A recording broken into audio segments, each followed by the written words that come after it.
प्रबंध की क्लासिकल विचारधारा के विकास में फेयोल के प्रशासनिक सिद्धांत महत्वपूर्ण कड़ी का काम करते हैं। देखिए, इन्होंने जो विचारधारा दी वह क्लासिकल विचारधारा के अंतर्गत आती है। हेनरी फेयोल 1841 से 1925, देखिए इनका जन्म हुआ 1841 में और निधन हुआ 1925 में, फ्रांसीसी प्रबंध सिद्धांतकार थे। आगे देखते हैं बच्चों। खनन कंपनी डी कमेंट्री फॉर चंबीन डिकेज विल्ले में कार्य प्रारंभ किया तथा अंत में 1888 से 1918 तक प्रबंध निदेशक के पद पर रहे। इन्होंने छोटे स्तर से कार्य प्रारंभ किया और अंत में ये प्रबंध निदेशक के महत्वपूर्ण पद पर पहुंचे।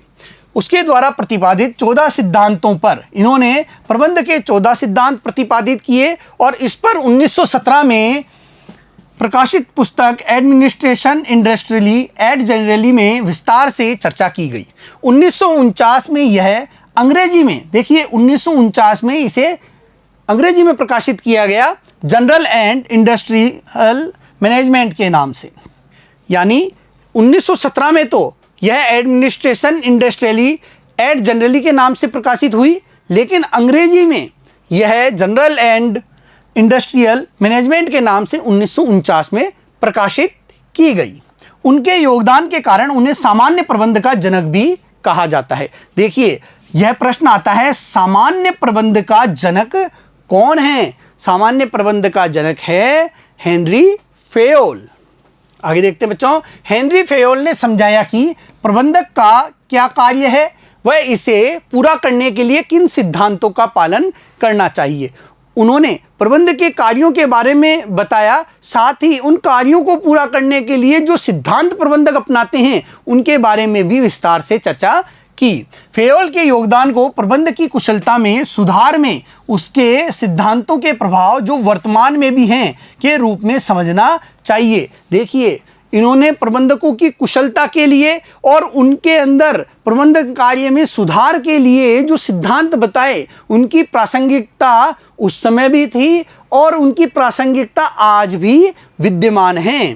फेयोल पहला व्यक्ति था जिसने प्रबंध के 4 कार्य निर्धारित किए: नियोजन, संगठन, निर्देशन और नियंत्रण करना। देखिए, इनके द्वारा प्रबंध के कार्यों के बारे में भी बताया।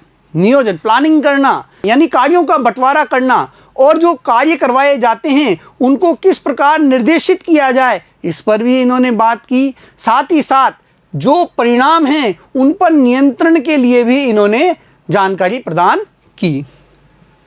फेयोल के अनुसार किसी औद्योगिक इकाई के कार्यों को इस प्रकार बांटा जा सकता है: तकनीकी, वाणिज्यिक, वित्तीय, सुरक्षा, लेखाकर्म एवं प्रबंधन। देखिए, उन्होंने ये 6 अलग अलग भागों के रूप में औद्योगिक इकाई के कार्यों को बांटा और उन्होंने यह भी बताया कि एक प्रबंधक जो होता है वह किस कार्य में कितना समय लगाता है, उसका कितना योगदान किस कार्य में होता है। एक जो विभागाध्यक्ष होता है उसका कितना रोल किस कार्य के लिए होता है। एक श्रमिक जो है वो इनमें से किस कार्य पर अपना अधिक समय लगाता है, अधिक उसकी योगदान उस कार्य में रहता है। तो इसके बारे में उन्होंने बात की कि औद्योगिक इकाई के जो कार्य हैं उन कार्यों को करने के लिए अलग अलग जो लोग हैं उनके द्वारा कितना समय दिया जाता है या उनका कितना प्रतिशत योगदान उस कार्य को करने के लिए होना चाहिए। उसने एक प्रबंधक में जो गुण होने आवश्यक हैं के बारे में बताया और ये गुण हैं शारीरिक गुण, नैतिक गुण, शैक्षणिक गुण, ज्ञान एवं अनुभव। ये सारे गुण उन्होंने एक प्रबंधक के बारे में बताए जो कि एक प्रबंधक में होने बहुत जरूरी है। हेनरी फेयोल के प्रबंध के सिद्धांत, देखिए यहाँ पर उनके प्रबंध के सिद्धांतों को प्रदर्शित किया गया है। पहला सिद्धांत कार्य विभाजन। इसके अंतर्गत उन्होंने कहा कामों को छोटे छोटे भागों में बांटकर करवाना चाहिए। छोटे छोटे भागों में जब काम को बांटकर करवाया जाएगा तो उससे कर्मचारी कार्य को आसानी से कर लेंगे और इस प्रकार उनमें विशेषज्ञता भी आएगी। दूसरा है अधिकार एवं उत्तरदायित्व। देखिए, किसी भी कार्य को करने के लिए अधिकार होने बहुत आवश्यक हैं। निर्णय लेने का अधिकार होना चाहिए। साथ ही साथ जिस प्रकार अधिकार दिए जाते हैं उसी तरीके से उत्तरदायित्व भी आता है। अनुशासन, उन्होंने यह भी बताया कि प्रबंध के हर स्तर में अनुशासन होना चाहिए, चाहे वो प्रबंधकीय स्तर हो, निम्न स्तरीय स्तर हो या फिर श्रमिक वर्ग हो, सभी जगह अनुशासन होना बहुत जरूरी होता है। बिना अनुशासन के कार्य आसानी से नहीं किए जा सकते। इसके लिए समझौते पर उन्होंने बात की, इसके लिए उन्होंने दंड के बारे में भी बताया। आदेश की एकता, देखिए इसके अंतर्गत उन्होंने ये बताया कि एक व्यक्ति को एक व्यक्ति द्वारा ही आदेश मिलना चाहिए। अगर उसे कई लोग एक साथ आदेश देंगे तो इससे भ्रम की स्थिति उत्पन्न होगी, भ्रांति उत्पन्न होगी और कार्य में व्यवधान आएगा। निर्देश की एकता, इस सिद्धांत के अंदर उन्होंने बताया कि एक टीम एक प्लान पर काम करे। यदि किसी संगठन में कई प्रकार के काम हो रहे हैं तो एक टीम को एक व्यक्ति के अंदर एक ही प्रकार का काम करना चाहिए, जिससे कि जो निर्देश है वो आसानी से दिए जा सके, कार्य को टीम भावना से एक साथ किया जा सके। तो निर्देश की एकता में उन्होंने वन टीम वन प्लान पर जोर दिया। सामूहिक हितों के लिए व्यक्तिगत हितों का समर्पण, देखिए उन्होंने ये कहा कि सामूहिक हित सबसे अधिक महत्वपूर्ण होते हैं। इसके लिए यदि व्यक्तिगत हितों को त्यागना पड़े तो उन्हें त्याग देना चाहिए, क्योंकि व्यक्तिगत हित तभी पूरे होंगे जब संगठन के हित पूरे होंगे, सामूहिक हित पूरे होंगे। कर्मचारियों को प्रतिफल, देखिए उन्होंने कर्मचारियों को न्यायोचित वेतन देने के बारे में भी बात की कि उन्हें जो वेतन दिया जाता है, उन्हें जो प्रतिफल दिया जाता है वो न्यायोचित होना चाहिए, उनकी कार्य की प्रकृति के अनुसार उचित होना चाहिए। केंद्रीयकरण एवं विकेंद्रीयकरण, देखिए संगठन के आकार के आधार पर जो अधिकार हैं उनका केंद्रीयकरण हो या विकेंद्रीयकरण हो, यह बहुत महत्वपूर्ण होता है और इसके बारे में भी उन्होंने विस्तार से चर्चा की। सोपान श्रृंखला, देखो इसके अंतर्गत उन्होंने बताया कि एक जो संगठन होता है उसमें एक सोपान श्रृंखला होती है और अधिकारी और अधीनस्थ को इस औपचारिक सोपान श्रृंखला का, इस श्रृंखला का पालन करना चाहिए। यह संप्रेषण स्तर के औपचारिक श्रृंखला होती है जिसका एक कर्मचारी को भी पालन करना चाहिए, एक अधिकारी को भी पालन करना चाहिए। जो प्रबंधक है उससे आदेश नीचे वाले कर्मचारी को, उससे नीचे फिर नीचे तक पहुंचते हैं। इसी प्रकार कोई सुझाव है तो नीचे से ऊपर जाते हैं। तो ये जो है औपचारिक सोपान श्रृंखला, इसका पालन सभी को करना चाहिए। व्यवस्था, देखिए इसके अंतर्गत उन्होंने बताया कि जो व्यक्ति है और जो सामान है वो सही समय पर सही स्थान पर होने चाहिए। सामान इधर उधर बिखरे हुए नहीं होने चाहिए, औजार इधर उधर बिखरे हुए नहीं होने चाहिए और जो व्यक्ति जिस कार्य को करने के लिए है वो उचित समय पर उस कार्य को करने के लिए सही स्थान पर मौजूद हो। यह व्यवस्था के सिद्धांत के अंतर्गत उन्होंने बताया। समता के सिद्धांत के अंतर्गत उन्होंने बताया कि सभी के साथ बिना किसी भेदभाव के व्यवहार किया जाना चाहिए, बिना जाति धर्म पंथ के उनके साथ कोई भेदभाव नहीं होना चाहिए। कर्मचारियों की उपयुक्तता, देखिए इसका दूसरा नाम है कार्यकाल की स्थिरता, यानी एक कर्मचारी को कम से कम इतना मौका तो दिया जाना चाहिए कि वह अपनी कुशलता, कार्य कुशलता प्रदर्शित कर सके। उसको अल्प समय के लिए नियुक्ति न देकर इतनी अवधि के लिए नियुक्ति दी जाए ताकि उसकी कुशलता बाहर आ सके, उसके बारे में, उसके कार्यों के बारे में सभी को पता चल सके। तो यह कर्मचारियों की उपयुक्तता के बारे में भी बताता है। पहल क्षमता, देखिए इस सिद्धांत के अंतर्गत उन्होंने यह कहा कि यदि स्वयं प्रेरणा से कोई कर्मचारी आगे कोई पहल करना चाहता है, कोई नया इनोवेशन करना चाहता है तो उसे मौका दिया जाना चाहिए। इससे प्रेरित होकर अन्य कर्मचारी भी संगठन के लिए अच्छा कार्य करना चाहेंगे। सहयोग की भावना, देखिए इसका दूसरा नाम हम टीम भावना के रूप में भी लेते हैं। कि सहयोग की भावना से काम करना चाहिए, एक टीम की भावना से संगठन में काम करना चाहिए। टीम भावना से जब काम होगा तो काम आसानी से होगा, तीव्र गति से किया जा सकेगा। तो ये जो फेयोल के प्रबंध के सिद्धांत थे, अब हम इनके बारे में एक एक करके पढ़ते हैं। आइए प्रारंभ करें कार्य विभाजन से। कार्य विभाजन को करने के लिए कार्य को छोटे छोटे भागों में विभक्त किया जाता है। एक कोई उत्पादन कार्य है, देखिए उत्पादन कार्य है। अब उत्पादन कार्य के लिए कहीं से कच्चा माल मशीन के पास लाना है, फिर मशीन के अंदर डालना है, मशीन को ऑपरेट करना है और उत्पादित माल को फिर किसी जगह रखना है। ये सारे कार्य यदि एक ही व्यक्ति करेगा तो बहुत अधिक उसे गतिविधियां करनी पड़ेगी, बहुत अधिक उसे कार्य करने पड़ेंगे। इसके लिए कच्चा माल लाने के लिए एक व्यक्ति है, दूसरा मशीन ऑपरेट करने के लिए व्यक्ति है, तीसरा उस तैयार माल को स्टोर में ले जाने के लिए है। तो इस प्रकार कार्यों को अलग अलग भागों में बांट देना चाहिए। साथ ही उन्होंने ये भी बताया कि जब एक कार्य को एक व्यक्ति काफ़ी लंबे समय तक करता है तो वह उसमें विशिष्टता प्राप्त कर लेता है। एक व्यक्ति जब मशीन को काफ़ी लंबे समय तक ऑपरेट करता रहेगा तो वह उस मशीन को अच्छे तरीके से ऑपरेट करने लगेगा, वह उसमें कुशल हो जाएगा। प्रत्येक कार्य हेतु एक योग्य व्यक्ति जो प्रशिक्षित विशेषज्ञ है की आवश्यकता होती है। उन्होंने यह भी कहा कि भाई एक जो कार्य होता है उसको करने के लिए प्रशिक्षित व्यक्ति की आवश्यकता होती है जो कि विशेषज्ञ होता है। मशीन ऑपरेट करानी है तो उसके लिए मशीन की जानकारी रखने वाले व्यक्ति को ही उसको सौंपा जाता है। इसी प्रकार कंप्यूटर का जो कार्य है वह करने के लिए कंप्यूटर की जानकारी रखने वाले को ही वह कार्य सौंपा जाता है। लेखांकन का कार्य है तो लेखांकन के बारे में जानकारी रखने वाले अकाउंटेंट CA/CS को ही वह कार्य प्रदान किए जाते हैं।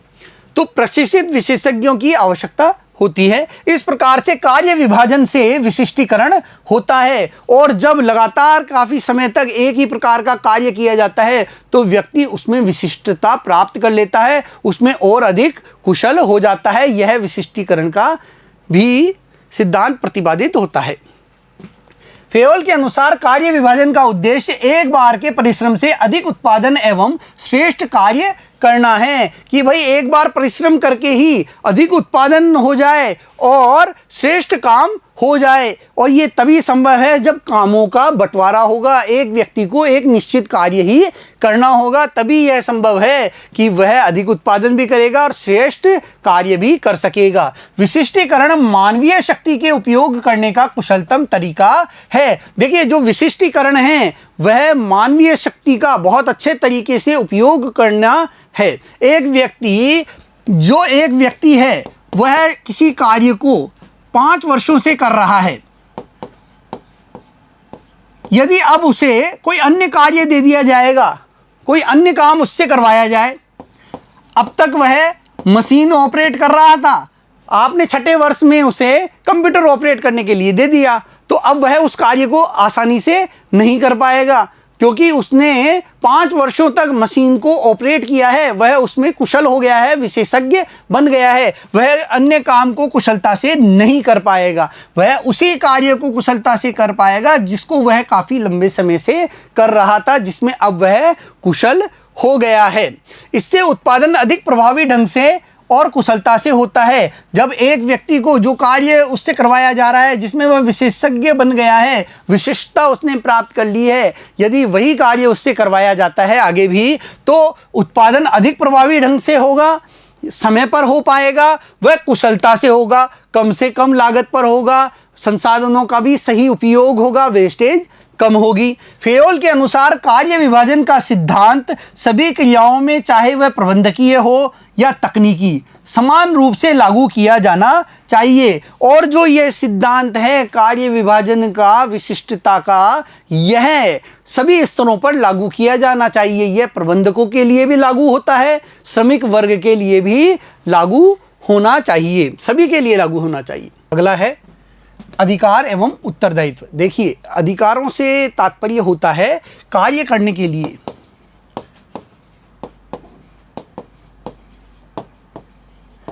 निर्णय लेने का अधिकार। यानी यदि प्रबंधक किसी कार्य को करवाना चाहता है तो उसके पास निर्णय लेने का अधिकार होना चाहिए, लेकिन जब उसके पास ये अधिकार आता है तो उसका दायित्व भी बन जाता है। और यह दायित्व क्या होता है? कार्य निष्पादन का दायित्व, मतलब काम को पूरा कराने का उसका दायित्व भी बन जाता है। फेयोल के अनुसार अधिकार आदेश देने एवं आज्ञा पालन कराने का अधिकार है, जबकि उत्तरदायित्व अधिकार का उपसिद्धांत है। उत्तरदायित्व जो होता है वह अधिकार का उपसिद्धांत होता है। अधिकार का आशय निर्णय लेने की शक्ति से है। निर्णय लेने की शक्ति, काम को करने के लिए निर्णय लेने की शक्ति क्या है? अधिकार है। तथा उत्तरदायित्व का आशय कार्य करने के संबंध में दायित्व से है और उत्तरदायित्व कार्य निष्पादन के संबंध में होता है। अधिकार उत्तरदायित्व के बीच संतुलन का सामंजस्य होना चाहिए। दोनों के बीच में क्या होना चाहिए? बैलेंस होना चाहिए, संतुलन होना चाहिए। बहुत ज़्यादा अधिकार भी नहीं दिए जाने चाहिए और बहुत ज़्यादा दायित्व भी नहीं दिया जाना चाहिए। प्रबंधक को अधिकार और उसके समान उत्तरदायित्व की आवश्यकता होती है। प्रबंधक को अधिकार तो होते ही हैं और उसी के समान उत्तरदायित्व भी उनके होने चाहिए, निर्धारित किए जाने चाहिए। प्रबंधक के पास उत्तरदायित्वों को निभाने के लिए आवश्यक अधिकार होने चाहिए और जब प्रबंधक को उत्तरदायित्व दिए जाते हैं तो उसके अनुसार उन्हें निर्वहित करने के लिए उसे अधिकार भी दिए जाने चाहिए। अधिकार और उत्तरदायित्व दोनों उसके पास होने चाहिए। अनुशासन, देखिए यह संगठन के सभी स्तरों पर होना चाहिए और यह आपसी समझौते के आधार पर भी होना चाहिए। अनुशासन से अभिप्राय संगठन के कार्य करने के लिए आवश्यक नियम व नौकरी की शर्तों के पालन करने से है। एक संगठन में अनुशासन क्या है? संगठन को कार्य करने के लिए जो नियम बनाए गए हैं और जो शर्तें तय की गई है उनका सही तरीके से पालन किया जाए, उन नियमों को माना जाए, उन शर्तों की पालना की जाए। फेयोल के अनुसार अनुशासन के लिए प्रत्येक स्तर पर अच्छे पर्यवेक्षण, स्पष्ट एवं संतोषजनक समझौते एवं दंड के न्यायोचित विधान की आवश्यकता होती है। देखिए अनुशासन रखने के लिए हर स्तर पर, सबसे बड़ी बात तो यहाँ क्या है? हर स्तर पर अनुशासन हो और हर स्तर पर अच्छे पर्यवेक्षण कि कौन व्यक्ति अनुशासित है, कौन नहीं है, इसका पर्यवेक्षण होना चाहिए। स्पष्ट एवं संतोषजनक समझौते हों कि भाई आपको इन बातों का पालन करना ही चाहिए, आप अगर इनकी पालना नहीं करेंगे तो आपको दंड दिया जाएगा और दंड का भी न्यायोचित विधान होना चाहिए। इसकी आवश्यकता एक संगठन में होती है और यह सभी के लिए समान रूप से लागू होनी चाहिए। अनुशासन का अर्थ है कि श्रमिक एवं प्रबंधक दोनों ही अपने अपने वायदों को एक दूसरे के प्रति किसी भी प्रकार के द्वेष भाव के बिना पूरा करेंगे। देखिए जो श्रमिक है उसने प्रबंधक से जो वायदा किया है और प्रबंधक ने श्रमिकों से जो वायदा किया है वो वायदे समय पर पूरे हों, ये समय पर पूरे हों, साथ ही इन्हें पूरी ईमानदारी के साथ पूरे किए जाना आवश्यक होता है। यदि इन वायदों को समय पर पूरा किया जाए तो अनुशासन में श्रमिक वर्ग भी रहेगा और प्रबंधक भी रहेंगे। यदि श्रमिक वर्ग अनावश्यक मांगे ना करे, बार बार हड़ताल की धमकी ना दे, क्योंकि उनका वायदा है प्रबंधक से कि निश्चित समय पर उनका वेतन बढ़ेगा और ऐसी स्थिति में प्रबंधक को चाहिए कि वह वायदे का निर्वहन करे, तो अनुशासन भंग नहीं होगा। आगे देखते हैं बच्चों, आदेश की एकता। देखिए इस सिद्धांत के अंतर्गत हेनरी फेयोल ने यह बताया कि जो एक कर्मचारी होता है इसे एक ही अधिकारी द्वारा आदेश दिया जाना चाहिए। यदि इस व्यक्ति को अन्य व्यक्तियों द्वारा भी आदेश दिया जाएगा तो क्या होगा? ये भी आदेश दे रहा है, ये भी आदेश दे रहा है और ये भी आदेश दे रहा है, तो ऐसी स्थिति में इस व्यक्ति का क्या है? कार्य प्रभावित होगा। यह अच्छे तरीके से कार्य नहीं कर पाएगा। इसका आदेश अलग है, इसका आदेश अलग है, इसका अलग है, इसका अलग है। ऐसी स्थिति में इसके लिए भ्रम की स्थिति पैदा हो जाएगी कि किसका आदेश माने और किसका आदेश नहीं माने। यदि इसका आदेश मानता है तो इनके आदेशों की अवहेलना होती है, ये अधिकारी नाराज होते हैं। तो ऐसी स्थिति में उनका यह सिद्धांत बताता है कि एक व्यक्ति को एक अधिकारी से ही क्या मिलना चाहिए, आदेश मिलना चाहिए। फेयोल के अनुसार प्रत्येक कर्मचारी का केवल एक ही अधिकारी होना चाहिए। यदि कोई कर्मचारी एक ही समय में दो अधिकारियों से आदेश लेता है तो इसे आदेश की एकता के सिद्धांत का उल्लंघन माना जाएगा। औपचारिक संगठन में कार्यरत व्यक्ति को एक ही अधिकारी से आदेश लेने चाहिए एवं उसी के प्रति उत्तरदायी होना चाहिए। जो औपचारिक संगठन होते हैं उनमें कार्यरत व्यक्ति को एक ही अधिकारी से आदेश लेना चाहिए और उसी के प्रति समर्पित रूप से उसे कार्य करना चाहिए, उसी के प्रति उत्तरदायी भी उसका होना आवश्यक है। इस सिद्धांत का उल्लंघन होता है तो अधिकार प्रभावहीन हो जाते हैं, अनुशासन संकट में आ जाता है, आदेश में व्यवधान पड़ जाता है एवं स्थायित्व को खतरा हो जाता है। देखिए, अनुशासन भी इससे प्रभावित होता है कि अधिकारी किस अधिकारी का एक कर्मचारी कहना माने।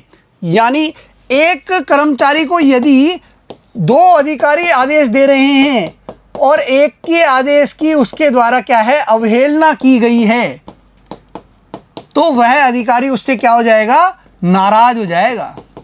इसका कहना नहीं माना, इसका मान लिया तो ये नाराज हो जाएगा कि इसने मेरी बात नहीं मानी। और ऐसी स्थिति में क्या होगा, यहाँ पर व्यवसाय में व्यवधान भी आएगा। इससे उत्तरदायित्व निर्धारण में भी सहायता मिलती है। और जब एक व्यक्ति ही उसे आदेश दे रहा है और उसी के आदेशों के प्रति वह उत्तरदायी है तो ऐसी स्थिति में उत्तरदायित्व निर्धारण में भी सहायता मिलती है। आगे देखते हैं बच्चों, निर्देश की एकता। देखिए, हेनरी फेयोल ने इसके बारे में बताया कि एक जो संगठन होता है उसमें कई प्रकार की गतिविधियां होती हैं, कई प्रकार की गतिविधियां एक संगठन में की जाती है। ऐसी स्थिति में एक गतिविधि के लिए एक अध्यक्ष हो और उसके अंतर्गत जो भी अलग अलग समूह कार्य करते हैं उनके लिए एक योजना होनी चाहिए और उन्हें निर्देश प्रदान करने का काम इस अध्यक्ष द्वारा किया जाना चाहिए। उन्होंने इसे वन टीम वन प्लान का नाम भी दिया कि एक टीम एक योजना पर कार्य करे और उन्हें निर्देश प्रदान करने का कार्य एक अध्यक्ष द्वारा किया जाए। आइए देखते हैं, संगठन की सभी इकाइयों को समन्वित एवं केंद्रित प्रयत्नों के माध्यम से समान उद्देश्यों की ओर अग्रसर होना चाहिए। देखिए, सभी इकाइयां जो होती हैं वो समन्वित रूप से प्रयास करती हैं और संगठन के उद्देश्यों को पूरा करने के लिए निरंतर कार्यरत रहती हैं। गतिविधियों के प्रत्येक समूह जिनके उद्देश्य समान हैं, गतिविधियों के वे समूह जिनके उद्देश्य समान हैं, जो एक ही उद्देश्य की पूर्ति के लिए आगे बढ़ रहे हैं, उन समूहों का एक ही अध्यक्ष और एक ही योजना होनी चाहिए। मतलब वो जो गतिविधि है उसको करने के लिए एक अध्यक्ष हो और उनकी एक ही योजना हो जिस पर सभी लोग कार्य करें। इससे जो कार्य करना है वह आसान हो जाता है और कार्यवाही एक जैसी ही होती है, आपस में सहयोग मिल जाता है। यह कार्यवाही की एकता एवं सहयोग को सुनिश्चित करेगा। देखिए, इससे कार्यवाही की एकता होती है और आपस में भी जो टीम है वो एक सहयोग की भावना से काम करती है, क्योंकि उद्देश्य को पूरा करने की जिम्मेदारी टीम की होती है। यदि एक आदमी नहीं आया है टीम में से तो उसका कार्य दूसरा व्यक्ति कर लेता है। तो इस प्रकार उस योजना को पूरा करना है और अध्यक्ष जैसा निर्देश देता है वैसे ही वह टीम कार्य करती है, वो समूह कार्य करता है। आगे देखते हैं, आदेश की एकता और निर्देश की एकता में अंतर। देखिए बच्चों, हमने देखा था अर्थ के आधार पर कि जो आदेश की एकता होती है उसमें अधीनस्थ को एक ही अधिकारी से आदेश मिलने चाहिए। यदि वह कई अधिकारियों से आदेश लेगा तो भ्रम और भ्रांति की स्थिति उत्पन्न हो जाती है। किसी भी अधीनस्थ को एक ही अधिकारी से आदेश प्राप्त करने चाहिए एवं उसी के प्रति उत्तरदायी होना चाहिए और उसे भी, अधीनस्थ को भी अपने उसी अधिकारी के प्रति उत्तरदायी होना चाहिए। निर्देश की एकता में समान उद्देश्य वाली क्रियाओं को करने के लिए एक ही अध्यक्ष हो और एक ही योजना के अनुसार कार्य होना चाहिए। आगे देखते हैं लक्ष्य के आधार पे।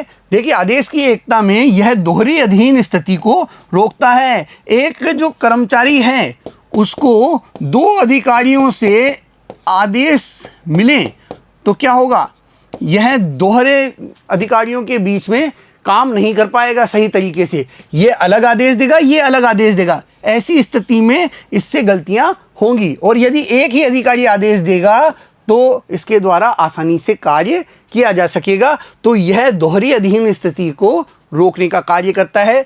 निर्देश की एकता में यह क्रियाओं के एक दूसरे पर आच्छादन रोकता है। देखिए एक ही योजना पर जब टीम काम करेगी तो क्रियाएं एक दूसरे के ऊपर एक जैसी कई सारी क्रियाएं नहीं होगी, वो निरंतर जो काम में आने वाली क्रियाएं हैं वही होंगी। टीम योजना के अनुसार कार्य करेगी। प्रभाव, यह कर्मचारी को व्यक्तिगत रूप से प्रभावित करता है। देखिए जो आदेश की एकता है इससे कर्मचारी व्यक्तिगत रूप से प्रभावित होता है। यदि वह कई अधिकारियों से आदेश ले रहा है तो वह अगर एक ही अधिकारी का कहना मानेगा तो दूसरे अधिकारी नाराज हो जाएंगे, और जिनका कहना मानेगा वो तो संतुष्ट हैं लेकिन दूसरे अधिकारी नाराज हैं तो वो उसे परेशान भी कर सकते हैं। तो इससे उस कर्मचारी पर व्यक्तिगत रूप से प्रभाव पड़ेगा।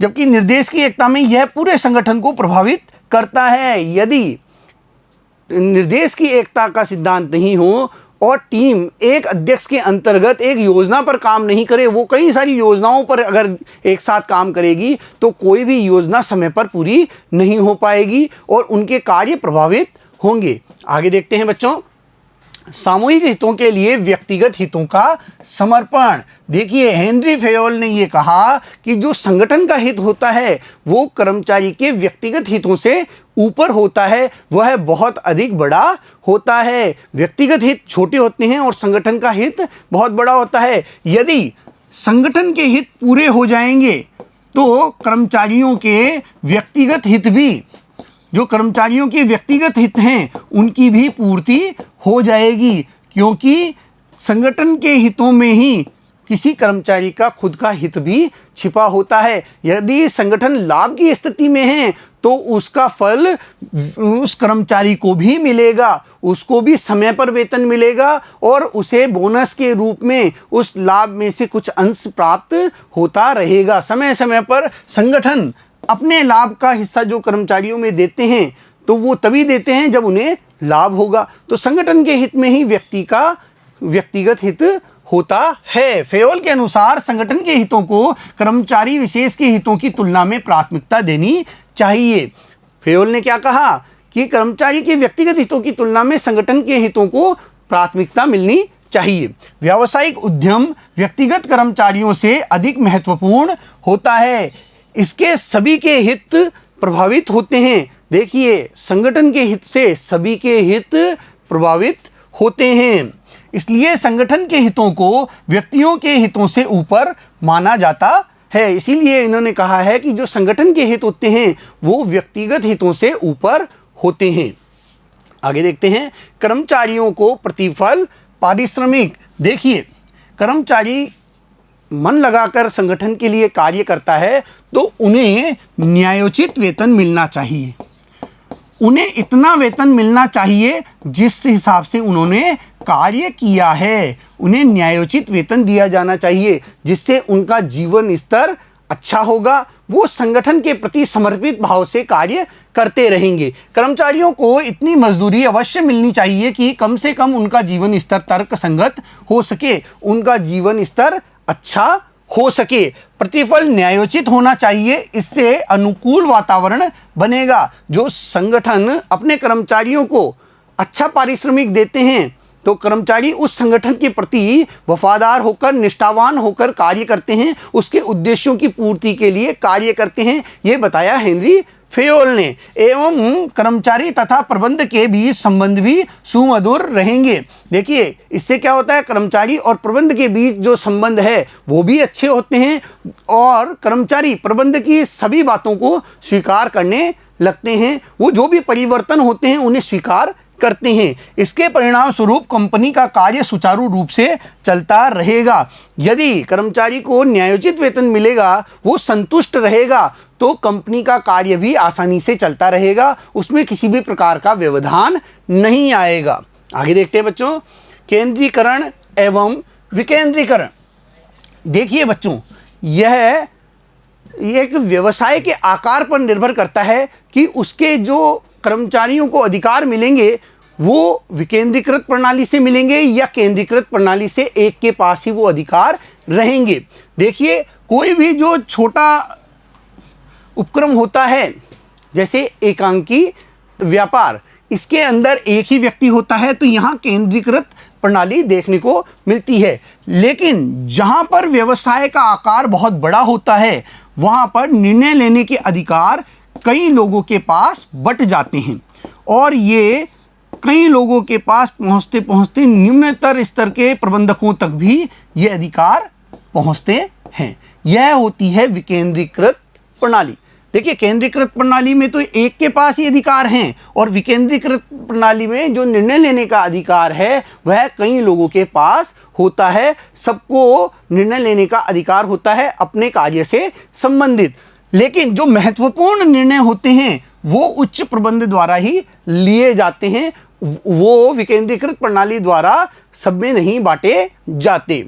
आइए देखते हैं, केंद्रीकरण के अंतर्गत सभी महत्वपूर्ण निर्णय उच्च प्रबंधकों द्वारा लिए जाते हैं। देखिए, केंद्रीकृत प्रणाली में क्या है, सभी महत्वपूर्ण निर्णय जो हैं वो उच्च प्रबंधकों द्वारा लिए जाते हैं, जबकि विकेंद्रीकरण के अंतर्गत निर्णय लेने का अधिकार निम्न स्तर तक फैला होता है। और विकेंद्रीकरण में यह जो अधिकार है, निर्णय लेने का अधिकार, यह सभी के पास होता है, निम्नतर स्तर तक भी यह फैला होता है। सभी अपने कार्यों से संबंधित निर्णय लेते हैं। इनके बीच उचित संतुलन होना चाहिए, और इनके बीच में उचित संतुलन स्थापित किया जाना चाहिए, क्योंकि कोई संगठन पूर्णतया केंद्रीकृत व विकेंद्रीकृत नहीं हो सकता। कोई भी संगठन ऐसा नहीं है जो पूर्णतया केंद्रीकृत हो और पूर्णतया विकेंद्रीकृत हो, क्योंकि कई महत्वपूर्ण निर्णय ऐसे होते हैं जो कि संस्था के उच्च प्रबंधकों द्वारा लिए जाते हैं, और उन्हें अन्य कर्मचारियों में उन अधिकारों को नहीं बांटा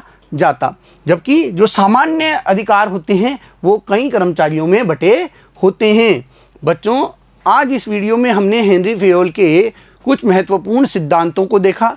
अगले वीडियो में हम शेष सिद्धांतों के बारे में चर्चा करेंगे। तब तक के लिए धन्यवाद।